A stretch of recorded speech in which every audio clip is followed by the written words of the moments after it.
영혼에 끼어 살면 복을 받습니다. 이 말씀을 증거하겠습니다. 사람이 세상에 살면서 어떤 일을 해도 상관없으나 영혼에 끼어 있는 한은 하나님 앞에서 우리가 무죄함을 인정받고 또 주님의 형통을 체험하고 능력도 입으며 또 합력해서 선을 이룰 수가 있습니다. 그래서 우리가 할 일은 영혼에 끼어서 무슨 일이든 하는 것입니다. 좀 심하게 얘기하면 영혼에 끼어 있기만 하면 무슨 일을 해도 상관하지 않습니다. 그만큼 영혼에 끼어 사는 일이 중요하다는 것이죠. 그래 다윗처럼 무슨 일을 해도 영혼에 끼어 살려고 노력을 해야 돼요. 전쟁을 해도 영혼에 끼어서, 말을 타도 영혼에 끼어서, 그렇게 한다면 다윗처럼 무지하게 될 거예요. 그 일에 실수해서 넘어져 실족한 사건도 있지만 그래도 즉시 영혼으로 복귀한 그에게 하나님께서 은총으로 이끄신 것이 우리에게 힘과 능력이 될 수 있어야 되겠어요. 영혼으로 끼어 있으면 하나님께서 희망을 가리시고 우리를 끝까지 이끄신다는 것을 그를 통해서 우리가 볼 수가 있습니다. 직장에서 일을 잘하는 사람도 특징이 있죠. 위에 있는 상사들이나 그 모임에 이 소통이 잘 되는 사람이죠. 자기 스스로 열심히 하는 것이 아니라 그분들의 뜻을 소통으로 다 풀어내고 그리고 나서 이렇게 얻은 결론을 가지고 일을 하게 되면 우리가 잘못해도 혹 열매가 없어도 그들이 우리를 감싸줄 수가 있는 것처럼 우리는 늘 하나님과 소통하고 영혼에 끼어서 일을 하기 시작을 해야 됩니다. 그래야만 모든 일들을 주께서 우리를 선으로 이끌어 가시는 합력을 우리가 얻을 수가 있는 것이죠. 그런데 그 반대로 우리가 영혼에 끼어 있지 않고 하는 모든 일들은 다 죄와 연관이 있습니다. 우리가 죄 정함을 면할 수가 없는 것이죠. 영혼에 끼어 있지 않고 선을 행하는 것이 악한 일입니다. 이것을 아는 건 너무 중요합니다. 아무리 좋은 일을 많이 해도 영혼에 끼어있지 않는 것은 그것이 선한 것이 되지 못합니다. 그것을 우리가 아는 게 중요합니다. 그러므로 그 결과가 나빠서 하나님 없이 영혼 없이 세상에서 잘 되는 모든 일들은 세상 사람들에게 부러움을 살고 존경을 얻는 것 같으나 결국은 헛된 것으로 돌아가는 그런 결론을 우리가 얻게 되는 것이죠. 그래서 끝까지 잘 되려면 영혼에 끼어서 무슨 일들을 하는 사람들이 되어야 합니다. 그런데 사람들이 영혼에 끼어나지 않는 이유를 성경은 두려움 때문이라고 가르쳐 주시는데 이 부분을 우리가 이해했으면 좋겠습니다. 로마서 14장 23절 이렇게 말씀하셨어요. 믿음을 따라 하지 아니하는 모든 것들은 다 죄니라 그랬고 이 죄의 상태는 바로 우리가 진리로 인하여 우리 자신이 드러나는 것을 두려워하기 때문에 그 상태를 유지하려고 한다고 주께서 가르쳐 주세요. 그래서 두려움이 문제인 것이죠. 돈을 사랑하면 오늘 신문에 있어요. 돈 없음에 대한 두려움 때문에 돈을 사랑하게 되는 것이죠. 두려움이 있다는 걸 우리가 기억을 해야 되겠어요. 우리가 진리로 영혼으로 끼어나지 않는 이유 중에 하나는 하나님에 대한 두려움이 있는 것이죠. 그래서 우리가 그 두려움을 떨쳐내고 영혼으로 끼어 살려고 애를 써야 합니다. 그런 사람들의 특징은 무엇을 하거나 왜 하거나 그런 것들이 중요하지 않고 어떻게 하는가가 항상 중요하다고 생각을 합니다. 인간관계에서도 좋은 열매를 얻으려면 너 무엇을 했느냐, 너 무엇이냐, 너 왜 그 일을 하느냐 이렇게 자꾸 질문을 던지기보다는 어떻게 그런 일을 할 수가 있느냐 이렇게 자꾸 대화를 하는 사람들이 훨씬 더 좋은 열매를 거둘 수 있다고 학자들도 얘기를 합니다. 어떻게가 중요합니다. 인생을 무엇을 하며 사는지 왜 그렇게 했는지 그런 것이 중요하지 않고 무엇을 하든지 상관하지 않고 어떻게 그 일을 했는지가 훨씬 중요해서 하나님의 심판은 어떻게 있다는 걸 알아야 됩니다. 어떻게 당신이 그 일을 하고 있느냐는 것입니다. 당신 스스로 한 건 아닙니까? 진리와 전혀 무관하게 한 건 아닙니까? 그것을 선악으로 판별하시고 그것을 심판하시겠다고 가르쳐 주시는 거죠. 이것을 알지 못하는 사람들은 내가 이렇게 좁은 일을 했는데 왜 내가 지옥에 가야 합니까? 이렇게 하나님께 질문을 할 것이라고 예수님께서 말씀을 하셨어요. 마태복음 7장 21절로 23절 같이 한번 읽어보십시다. 시작. 나더러 주여 주여 하는 자마다 다 천국에 들어갈 것이 아니요 다만 하늘에 계신 내 아버지 뜻대로 행하는 자라야 들어가리라. 그날에 많은 사람이 나더러 이르되 주여 주여 우리가 주의 이름으로 선지자 노릇하며 주의 이름으로 귀신을 쫓아내며 주의 이름으로 많은 권능을 행하지 아니하였나이까 하리니 그때 내가 그들에게 밝히 말하되 내가 너희를 도무지 알지 못하니 불법을 행하는 자들아 내게서 떠나가라 하리라. 그래서요, 명절 잘 보내셨나요? 명절 보내다가 기죽진 않았나요? 아니 세상 사람들은 벌써 저기 가고 있는데 나는 여기 가고 있어요 하고 의기소침하지 않았나요? 하나님께 소망을 두시기를 바랍니다. 세상 사람들은 얼마만큼 올라갔느냐 얼마만큼 모았느냐 무엇을 했느냐가 중요하지만 하나님은 어떻게 했는지가 중요하다고 가르칩니다. 어떻게 했느냐는 것입니다. 네 스스로 그 일을 했느냐 아니면 진리와 함께 했느냐, 이것이 중요하다고 우리에게 말씀을 하고 계시니, 그러니 우리가 어떻게 주님과 함께 진리와 함께 영혼에 끼어서 일을 하도록 다른 길들을 우리가 찾아가면 됩니다. 만약 우리가 영혼에 끼어 살려고 노력한다면 예수님이 그리스도이심을 알게 될 것이고, 여기서 그리스도는 영혼에 끼어서 온전하신 분이세요. 그리고 그분의 말씀을 우리가 듣게 될 것이고, 그리고 따라 살려고 하다가 진실로 천복과 천국으로 가게 될 것이다, 이렇게 말씀을 하십니다. 그런데 영혼에 끼어 살려고 하지 않고 이 세상에서 복을 받으려고 믿는 사람들은 예수 그리스도가 그리스도인 것도 알지 못하고 그 말씀도 듣지를 못하고 결국은 그를 죽음으로 몰아내어 자기들 앞에서 제거해버리는 결과를 가져왔다는 것을 예수님께서 처음부터 우리에게 밝혀주고 있습니다. 그 분별을 우리가 가져야 되겠어요. 영원에 잇대어 살려는 목적을 가지고 나오는 사람만이 예수를 제대로 믿게 된다는 것입니다. 우리 그런 말씀을 마음을 가지고 본문을 한번 읽어보겠습니다. 읽습니다. 시작. 내가 진리를 말함으로 너희가 나를 믿지 아니하. 너희 중에 누가 나를 쥐로 책잡겠느냐? 내가 진리를 말하는데도 어찌하여 나를 믿지 아니하느냐? 하나님께 속한 자는 하나님의 말씀을 듣나니 너희가 듣지 아니함은 하나님께 속하지 아니하였음이로라. 이 예수님 마음을 아시겠어요? 그러므로 적어도 세상에 어떻게 살든지 난 큰 상관하지 않고 진리로 의지하고 살아서 진실로 하나님 원하시는 믿음의 길로 가야 되겠다, 이렇게 생각하지 않는 사람들은 하나님이 이 땅에 내려와도 그 말씀을 알아듣지 못합니다. 하나님도 알아보지 못한다는 것입니다. 그것이 예수 그리스도의 마음이고 안타까움인 것이죠.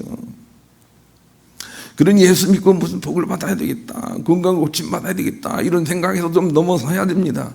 예수 믿고 어떻게 사는데 중점을 두고 무슨 일을 하더라도 하나님과 함께 진리와 함께 영혼과 함께 끼어 살아야 되겠다, 이렇게 목적을 바꾸는 사람들은 분명히 예수님을 그리스도로 인정하게 될 것이라는 것이죠. 그리고 따르게 될 것이라고 우리에게 거꾸로 가르쳐주고 있습니다. 지난 시간에 말씀드렸습니다만 믿음엔 두 종류가 있어요. 첫째 종류는 어떻든 예수를 통해서 그리스도를 통해서 하나님을 통해서 나의 유익을 삼으려고 하는 사람들입니다. 나의 평안을 얻으려고 하는 사람들입니다. 평안이 나쁜 건 아닙니다. 어떻든 간에 나의 삶의 유익을 삼으려고 하는 사람들입니다. 이런 사람들은 안타깝게도 어린아이의 믿음이고 천국에 이르기에는 부족한 믿음입니다. 거기에서 빠져나와야 됩니다.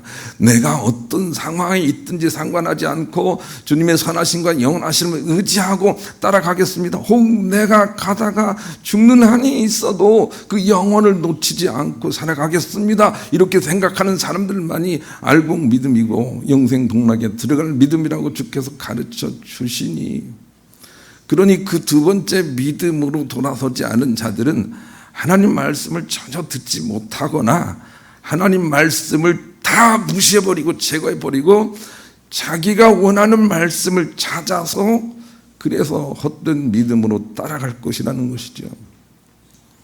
그러니 우리가 어떻게 두 번째 주님과 함께 영원에 끼어서 살아야 된다는 부분에 초점을 맞출 수 있어야 합니다. 그래야만 예수님을 인정하게 되고 예수님을 따르게 되는 거죠. 그 첫 번째 믿음, 기복적인 믿음에서 빠져나와야 돼요.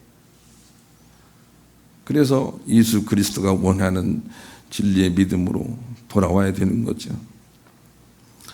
그래서 예수님은 이 땅에서 어느 한순간도 세속으로 떨어지지 않고 영혼에 깨어서 끝까지 사신 분, 즉 그리스도이시라는 사실을 우리가 믿음의 목표로 삼아야 됩니다. 그 예수 그리스도를 우리가 믿는 거예요. 그러나 많은 사람들은 예수님, 우리의 죄를 사해 주신 분, 그리고 우리의 질고도 고쳐주실 분, 이렇게 부분적인 자기의 유익의 믿음을 가지고 예수님께 나오고 있는데, 그런 사람들에 대해서 예수님께서 그래 그렇게라도 믿어라 이렇게 말씀하시지 않으심에 대하여 우리가 크게 교훈을 받아야 됩니다. 그 믿음은 잘못된 믿음이라는 것입니다. 예수님은 어떻든 당신이 하나님으로 끼어서 진리로 영혼에 충만하신 삶을 끝까지 살아내신 그리스도시다 라는 믿음을 가져야 됩니다. 이 말씀을 잘 받아들이더니 오늘 대표 기도하신 김성자 원사님께서 맨 마지막에 그전에는 예수 그리스도의 이름으로 기도하옵나이다 그러더니 그리스도를 앞쪽에 뒀어요. 그리스도 예수의 이름으로 기도하옵나이다. 이렇게 기도의 방법을 바꾸시는 걸 보고 대단하다라는 생각이 들었어요. 그리스도가 중요합니다. 굳이 말한다면 예수가 그렇게 중요한 게 아닙니다. 그리스도가 중요합니다. 그리스도 예수가 중요합니다. 그것이 우리의 믿음의 목표가 돼야 하고 그걸 따라 살려고 해야 됩니다. 지난 명절을 반추해 보십시다. 영원하신 주님과 함께하는 시간들이었나요? 그리스도처럼 살려고 애쓰는 시간들이었나요? 혹은 그리스도 없이 여러분 자신의 선행을 자랑하는 시간들은 아니었나요? 그것이 여러분들의 회개의 과정이 되어야 합니다. 내가 진리와 함께 넓게 끼어있지 못하고 그저 진리 없이 이 세상의 방법으로 말하고 생각한 모든 것들이 우리의 회개의 대상이 되어야 합니다. 그래야 우리가 좋은 날로 갈 수가 있는 것이지요. 나는 여러분이 서머학교의 빌라델비아 교회처럼 적은 소수가 모여있지만 그래도 많은 사람이 이 참 믿음으로 변화되어 있기를 간절히 소망하는 것입니다. 에베소 교회처럼 많은 교회가 있지만 그러나 많은 교인 수가 있지만 그러나 그 중에 알곡이 없는 그런 교회가 되지 않기를 소망하는 것입니다. 적지만 그래도 참 믿음으로 돌아서서 그리스도의 믿음으로 돌아서서 바른 길을 정진하는 그런 사람들이 많아지기를 간절히 원하는 것입니다. 우리 그런 마음을 가지고 640장 욥의 심정으로 우리 찬양해 보십시다. 이런 방향이 세워져야 합니다. 하루 종일 24시간 하나님 앞에 살게 해주세요. 다윗처럼 잠자는 순간에도 하나님 앞에 있게 도와주세요. 이렇게 기도하며 정진하는 사람은 틀림없이 승리할 거예요. 그것이 관점이에요. 무엇을 했느냐? 관점이 아니에요. 무엇을 했느냐라고 생각하면 늘 실망만 찾아와요. 어떻게 했느냐? 여기에 하나님의 관점이 있다는 걸 알고 실천하면 그 사람은 패배한 것 같아도 승리자가 될 거예요. 하나님과 함께해요. 영원과 함께 이 시간을 사는 거예요. 그런 목표를 세워보시기를 간절히 소망합니다. 그러기 위해서는 첫째, 자신을 버리시기까지 우리를 영원으로 이끄시려는 주님의 마음을 이해해야 돼요. 베드로전서 3장 18절로 19절을 같이 읽어보겠습니다. 시작. 그리스도께서 단번에 죄를 위하여 죽으사 의인으로서 불의한 자를 대신하셨으니 이는 우리를 하나님 앞으로 인도하려 하심이라. 육체로는 죽임을 당하시고 영으로는 살리심을 받으셨으니 그가 또한 영으로 가서 옥에 있는 영들에게 선포하시리라. 18절 속에 드러나 있는 그리스도의 마음을 우리가 이해했으면 좋겠어요. 그는 어떻든 간에 내가 죽어서라도 저들을 내가 붙들고 있는 하나님 앞에 나가도록 내가 저들을 세워야 되겠다, 그런 마음을 가지고 계셨던 거예요. 오늘 본문은 예수님께서 십자가를 지시기 전에 세상 사람들이 당신의 뜻을 전혀 이해하지 못하고 오히려 당신을 죽이려고 하고 없애려고 하는 그런 걸 통해서 십자가를 생각하시고 떠올리셨을 거예요. 내가 죽지 않고는 될 수가 없겠구나, 이렇게 생각하시는 부분이라고 할 수가 있어요. 다시 말씀드립니다. 예수님께서 십자가를 지시고 당신을 제물로 드리실 만큼 당신이 원하시는 것은 진리신 하나님과 동행하는 우리예요. 예수님 당신처럼 우리도 하나님과 동행하는 사람이 되기를 원하여 그 일을 하셨다는 것을 본문을 통해서 알 수가 있어요. 예수 그리스도의 선을 우리가 알 수 있단 말입니다. 여러분이 하나님과, 진리신 하나님과, 영원하신 하나님과 동행하게 되는 것이 주님의 뜻이라는 걸 알 수가 있어요. 그것을 우리가 이해해야 돼요. 그 주님의 그 간절함을 이해해야 된다니까요. 예수님이 우리가 원하시는 것이 무엇일까를 이해해야 된다, 그 말입니다. 그것은 우리가 영원에 깨어서 이 세상을 정말로 여유롭게 사는 데 있다는 거 우리가 잊어버리면 안 되겠어요. 그래서 예수님께서 먼저 그 길을 가시고 승리하신 이후에 우리에게 성령을 보내셔서 자꾸 우리로 진리신 하나님으로 향하게 하시는 거죠. 그래서 성령은 우리를 자꾸 문제 앞으로 가게 하신다는 걸 기억을 했으면 좋겠어요. 성령님은 예수님을 끌고 사단 앞으로 가셨어요. 왜 그렇게 하시는지 이해해야 돼요. 우리가 진리로 끼어서 삶을 살지 않으면 자꾸 문제가 생기게 돼요. 문제가 찾아올 때마다 성령님이 우리를 문제로 이끄시는구나, 이렇게 이해를 하고 진리로 눈을 들여야 된다, 그 말입니다. 우리가 진리로 끼어 살지 않으면 늘 갈등이 일어나게 돼 있어요. 진리로 깨어나지 않으면 늘 마음에 우울이 찾아온다니까요. 성령님이 그렇게 하시는 거예요. 예수 그리스도의 승리로 나아가라고 우리를 성령님이 끌고 자꾸 문제로 그렇게 끌고 가신다니까요. 우리나라의 문제를 보면서 성령님께서 이 문제를 하나님께 의지하고 영혼에 의지해서 풀라고 우리를 그리로 끌고 가셨다는 걸 우리가 이해를 해야 돼요. 다른 말 얘기하면 우리가 살면서 모든 문제가 있게 될 때 그 문제를 어떻게 처리하는지 보시려고 성령님이 우리를 자꾸 문제로 이끌어 가신다는 걸 우리가 깨달아야 돼요. 그것이 예수 그리스도의 계획이셨어요. 그러니 어떤 문제를 보든지 그것은 영원히 부족한 것이다, 내가 세속에 끼어있기 때문이다, 어떻게를 생각하지 않고 무엇을 왜를 생각하기 때문이라는 걸 알고 예수님처럼 그냥 하나님으로 충만하게 걸어가는 그 길로 우리가 돌이킬 수 있어야 돼요. 그게 성령 충만한 사람이에요.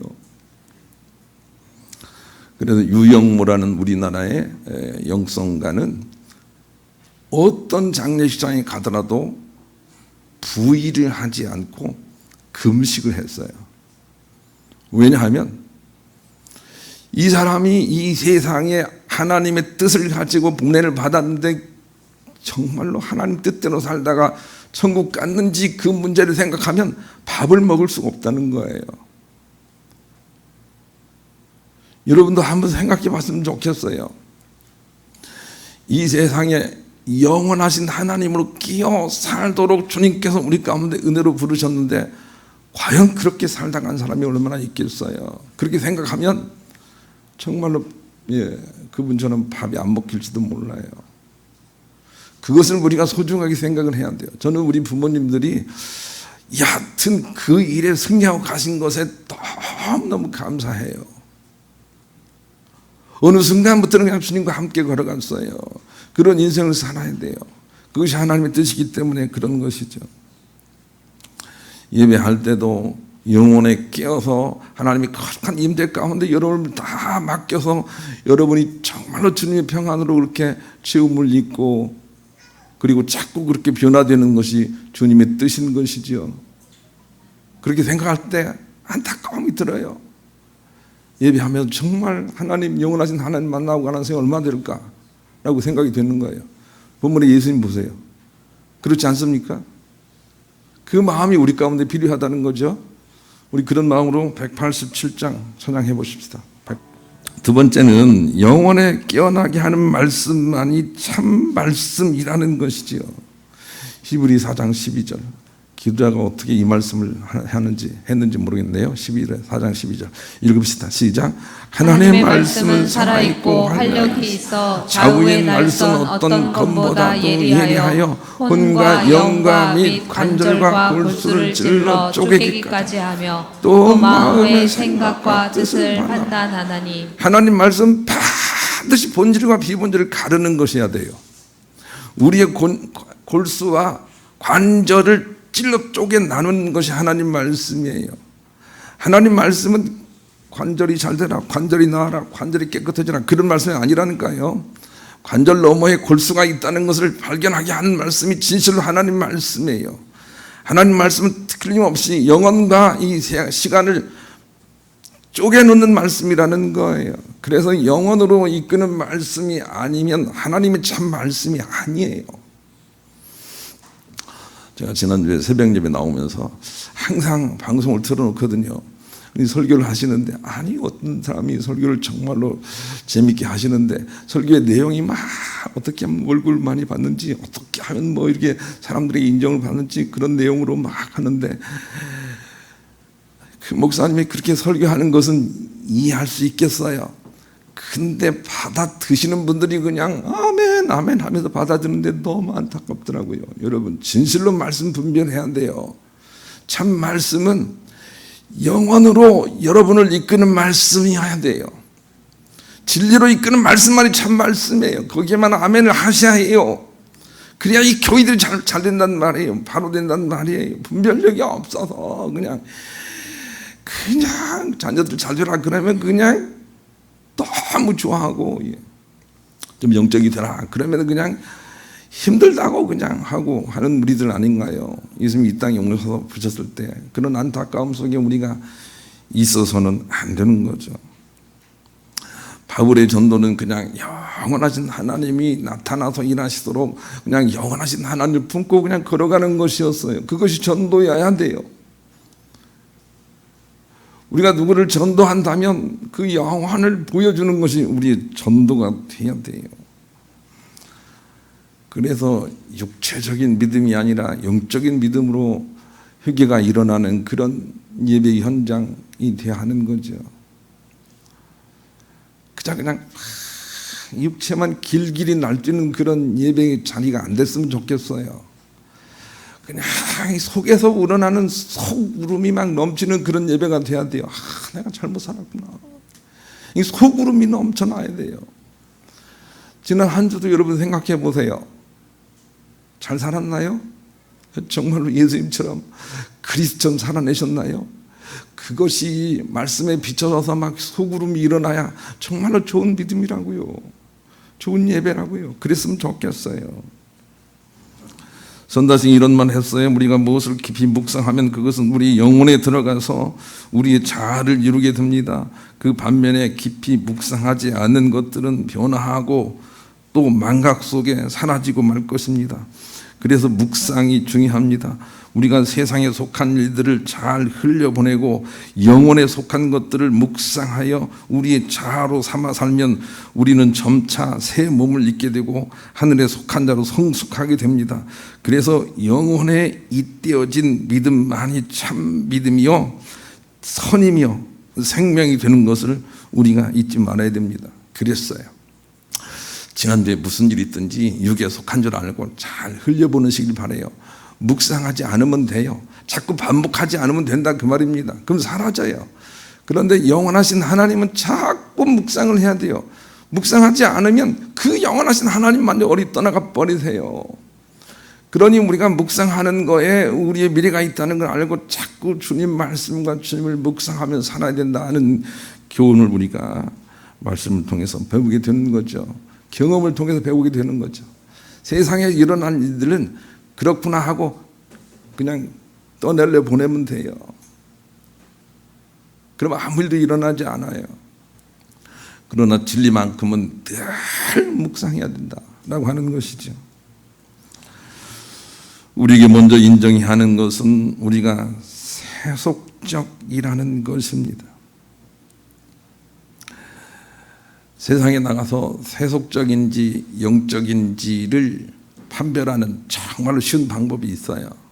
그것은 네가 세속적이지 라고 물었을 때 아 맞아 내가 세속적이야 이렇게 말하는 사람 속에 세속적인 사람이 없어요. 세속적인 사람은 세속적이 아니라고 말을 해요. 이 부분을 우리가 이해했으면 좋겠어요. 자기가 의롭다고 말하는 의인이 없고 자기가 죄스럽다고 말하는 죄인이 없어요. 세속적이라는 것을 인정하는 것이 영적으로 나가는 첫 번째 길이라는 걸 알아야 되겠어요. 내가 세속적이구나 라는 걸 인정을 해야 돼요. 그때부터 우리가 변화되기 시작해요. 그런데 본문을 보면 바리새인들이 자기가 세속적이구나 하고 인정을 해요? 아니면 예수님을 죽여버려요? 예수님을 죽여버려요. 자기가 세속적이구나 인정을 안 해요. 이것이 중요한 분별력이 된다는 건 알아야 되겠어요. 내가 세속적입니다. 인정하는 게 중요해요. 두 번째는 회개하여 영혼을 떠올리며 일하기를 반복해야 된다는 거죠. 이것을 위해서 예수님이 오셨어요. 회개하여 영혼을 떠올리는 거예요. 제가 쓰는 방법은 시작과 끝을 잡고 해요. 시작과 끝을 잡고 무슨 일을 할 때 시작과 끝을 주께 맡겨요. 그리고 그 영혼에 끼워서 일을 하는 거예요. 여러분들 해보시길 바라요. 운전하기 전에 여기서 부산까지 갈 때 시작과 끝을 주께 맡기는 거예요. 시작과 끝을 주께 맡기고 과정은 그분과 함께 걸어가는 거예요. 피곤하지 않을 거예요. 놀라운 일이 생길 거예요. 좋은 만남이 있을 거예요. 하나님이 거기 역사하기 때문이죠. 갈등도 있고 아픔도 있을 거예요. 그럼에도 불구하고 자꾸 진리로 영혼으로 끼어 있으려고 노력을 하는 자들에게는 소망이 있어요. 그런 사람들은 분명히 하나님 버리시지 않을 거예요. 지난 일주일도 우리가 세속적인 부분에서 많은 갈등을 겪었다면 영혼으로 끼어서 주께 맡기고 잘 흘려보내는 우리가 돼야 돼요. 그래야만 우리가 진짜로 영원한 하나님 나라로 이끌어 갈 수가 있기 때문에 그런 것이죠. 어떤 일이 있어도 처음과 끝을 주께 맡기고 하다가 영원의 눈뜨시는 여러분 되시길 원하고 그때부터 하나님 말씀이 들려지고 그래서 영혼이 잘됨같이 범사가 잘되고 강건해지는 여러분 될 수 있기를 우리 주님의 이름으로 간절히 축원합니다.